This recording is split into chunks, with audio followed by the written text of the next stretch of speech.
The following is a podcast from a qualified senior care provider heard on the Answers for Elders radio show. And welcome everyone to Answers for Elders Radio Network. And it's a very important show that we have for you today, as so many seniors want to stay in their home for as long as possible while they age. And, you know, on the show, we have not done enough, in my opinion, of talking about how to make that happen, because there are ways in which you can stay so much longer in your home if it's set properly and it's an environment that serves you as you age, whether you have mobility issues or vision issues or anything like that. And we're so honored today to have Mr. Aaron Murphy with us. And Aaron is also a friend of mine. I'm very, very glad we finally got him on this show. He has 27 years in architecture and real estate, but on the last 15 years, Aaron has stepped up and become one of the top leaders in aging in place, which is the term. And he's right here, lives here in the Pacific Northwest, the owner of ADM Architecture in the greater Seattle area. And Aaron, I think you've designed probably hundreds of homes here throughout, our United States, I would bet, as this point. So welcome to Answers for Elders. We're so glad you're with us. Oh, such a blessing to reconnect with you, Suzanne. It's a long time coming, so it's just really exciting to be here. Well, it's exciting to have you on this amazing journey with us, because as Answers for Elders is going into national syndication, and because we're on the Salem Podcast Network and the Senior Resource Network, there's so many things that are happening in my world that your knowledge and expertise is so powerful. I don't think there's ever a senior in the world that wants to say, I don't want to stay in my house anymore. So yeah. I'm curious, before we get going on in this, I would love to learn a little bit first about your background, Aaron. Tell us a little bit how you got into the whole aging in place world. Yeah, great question. Thanks for asking.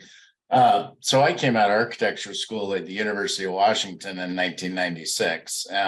While I was gone at college, it was actually my grandmother who lived in a split level home in West Portland. And through that 4 to 5 year period in college, she went from retired, traveling the world, playing bridge at a master's level, really enjoying retirement, and at 5'9" to eventually 5'2", trapped in a hospital bed and not knowing grandpa's name in the living room of the split level.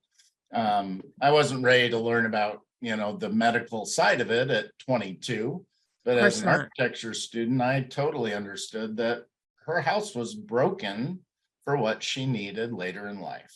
Yeah. Yeah. It's so interesting. Whoever came up with a split level house design, I see those and I go, what were they thinking? They weren't. I know. I grew up in one, and so I know.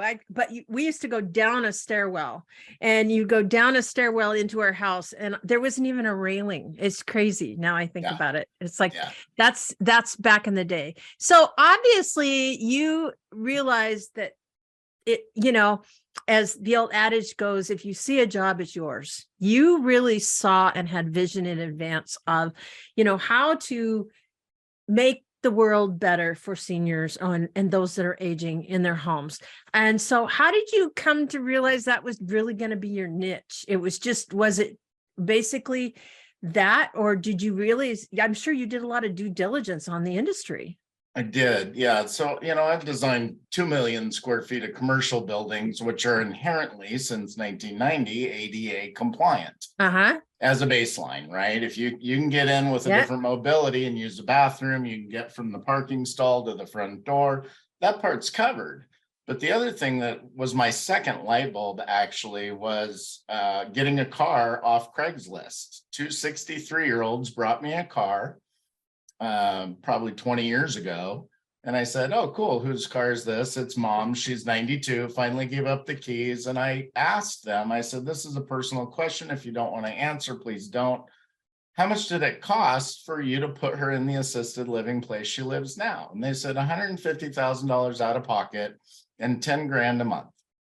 So it's like a That, CCRC. that's when I saw that we have a real housing gap problem. I joke on stages. I say, hey, if you got a $10,000 mortgage, raise your hand. I'm adoptable.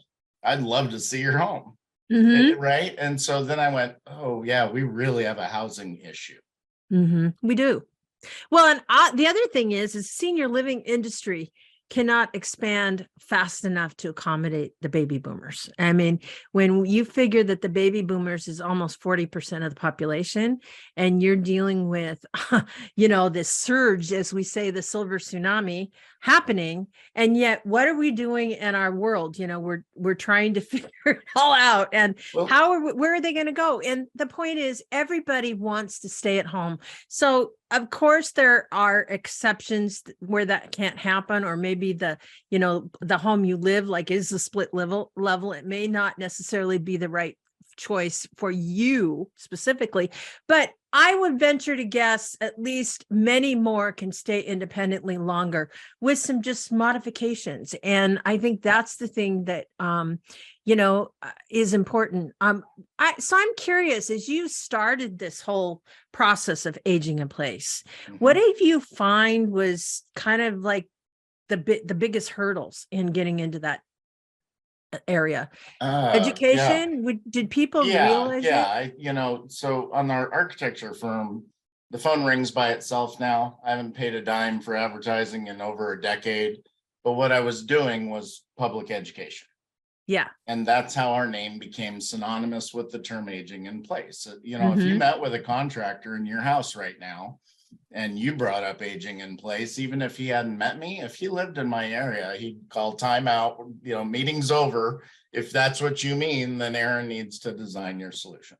And that just, that's just the effort we've gone to publicly educate to the point that we are considered the expert in our area. Yeah. And I think too, it's like, looking at people, even the baby boomers today. I have a friend right now. She lives in a 3-story house on a lake, right? She's amazing, but she's my age, 67, but her husband's 12 years older than her. Yeah. So he's in a situation where their bedroom's up the stairs. It's hard. He's got bad knees. And they're looking at how in the world can we stay, the lifestyle. And I sit there and I look at her and I say to her, how can you, like her, my age, want to live in an assisted living, or senior living community? I mean, that's who are you going to socialize with? That's not your jam yet. And I said something to her about, isn't there a way you guys could put an elevator in your house? Couldn't you do something? She has this gorgeous house right on the lake. It's a consideration, and certainly to think about those types of features. I mean, I'm sure that people don't even think about those things, do they? Right. So it's the issue of, first of all, it's denial, right? We're not getting older. We're not getting, it happens to everybody else. I'm not a statistic right up until the point I am.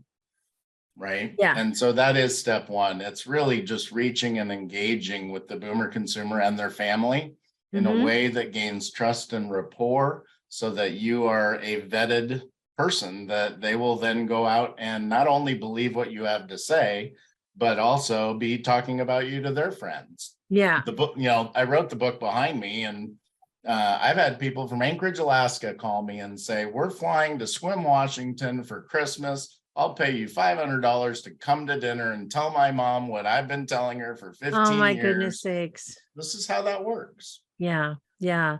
And I think too, Aaron, what happens is, like you said, you hit the nail on the head. Nobody wants to talk about getting older. They don't want to talk about aging. They get into a situation where they might look some things up on the internet or things like that. But I think one of the things you've really done well is just really help to educate the consumer, where a lot of people don't do it. And so in our next segment, I know Aaron, you and I are going to come back and talk about your new site, Forever Home. And Aaron and I, Aaron, in the meantime, before we go into our next segment, how do we reach your site at this point? Yeah, so most of what we'll talk about today for Aging in Place is at foreverhome-us.com.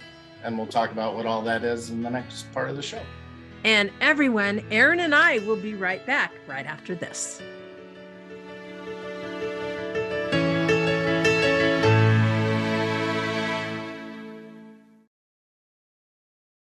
We at Answers for Elders thank you for listening. Did you know that you can discover hundreds of podcasts in our library on senior care?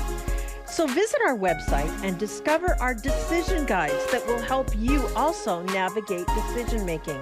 Find us at answersforelders.com.